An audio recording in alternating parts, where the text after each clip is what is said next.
The old man was sentenced to 30 years in prison for robbing a bank. But unexpectedly, the very next day, his son filed an appeal. He turned around and sued the bank in court. He even demanded the bank pay $1 million in emotional damages to his father. Everyone thought such an unreasonable request would be rejected by the judge. Unexpectedly, the judge actually accepted his claim, and his actions gained widespread support from internet users. It turned out the father was trying to treat his comatose son's illness. When he went to the bank to withdraw money, he was turned down by the staff. They insisted the account holder had to show up in person. Helplessly, the old man took out his son's medical records. He explained that his son was in a coma and couldn't come in person, but the bank staff didn't care. Either the account holder came to get the money, or the old man had to prove that his son was really his son. Even after the old man provided the household registry and his son's ID, the staff still wouldn't accept it. They still demanded the account holder show up in person.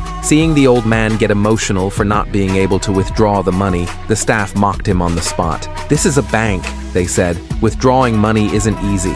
If you really can't do it, just rob the place." But just as the woman finished speaking, a gang of robbers stormed into the bank. They instantly cleaned out the bank. The robbers were sympathetic toward the old man. They handed him $20,000 and told him to hurry and save his son's life. The old man wanted to refuse, but just then he got a call from the hospital. He learned that his son's condition had suddenly worsened. Hearing that, he didn't dare delay and rushed to the hospital with the money. But to his shock, the next day, the bank sued him for robbery. He was even sentenced to 30 years in prison. Facing an interview with reporters, the old man helplessly said, "How am I supposed to prove that my son is really my son? If it weren't for the staff blocking me, I would have withdrawn the money and saved my son long ago. I wouldn't have run into those robbers either." Thinking about his son still lying unconscious in the hospital, the old man cried out in agony. Meanwhile, the comatose boy at the hospital seemed to hear his father's cries. He suddenly woke up from the hospital bed. His sister was overwhelmed with excitement.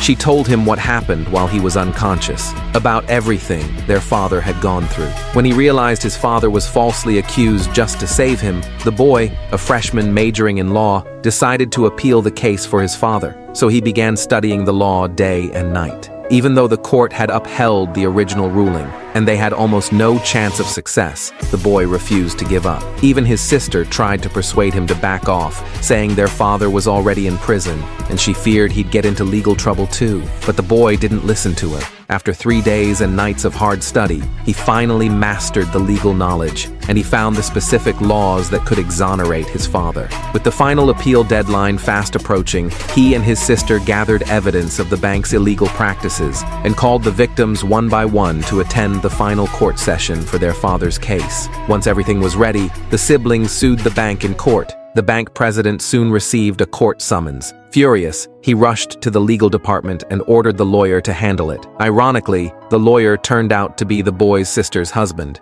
Unexpectedly, he was willing to do anything for money, even to push for a heavier sentence on the boy's father. This case not only drew widespread attention from netizens, but was also followed through a global live broadcast.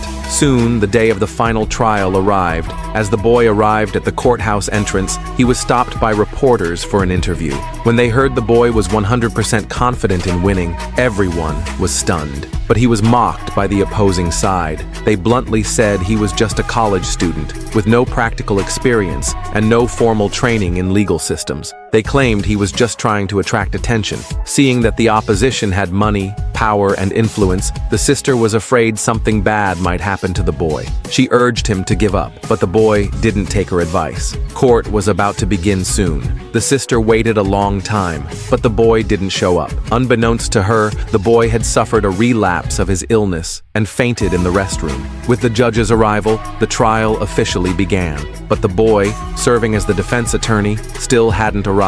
If he didn't show up within the required time, the appeal would be considered forfeited. As the deadline approached, the boy was still nowhere to be seen. scene. Viewers in front of their screens all assumed the boy had lost. Some even mocked the college dropout, saying he had no sense of responsibility. Even the bank president believed they had won. He accused the boy of deliberately wasting time and having no real ability at all. Just as the judge was about to announce the final verdict, the boy arrived at the courtroom just in time. The two sides quickly began their arguments. The boy stated that he had sufficient evidence to prove that his father was innocent, but the opposing lawyer didn't believe him. He threatened to charge the boy with perjury if he couldn't produce proof. The sister, fearing she might lose her brother too, tried to persuade him to give up again. Even the father believed his son wouldn't succeed. His only wish was for his son to stay alive. But before the boy could respond, the judge asked if he had any new evidence. The boy then submitted the new evidence he had prepared.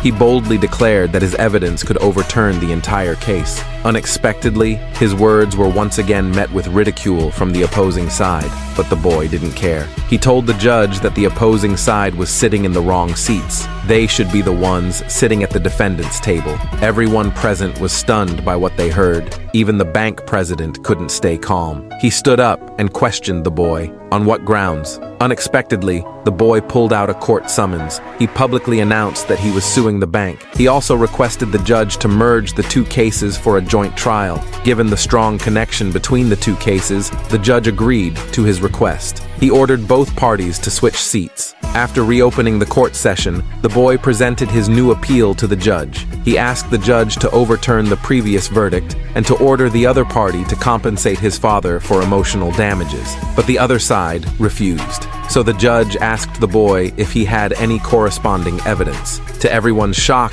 the boy's answer stunned the entire courtroom.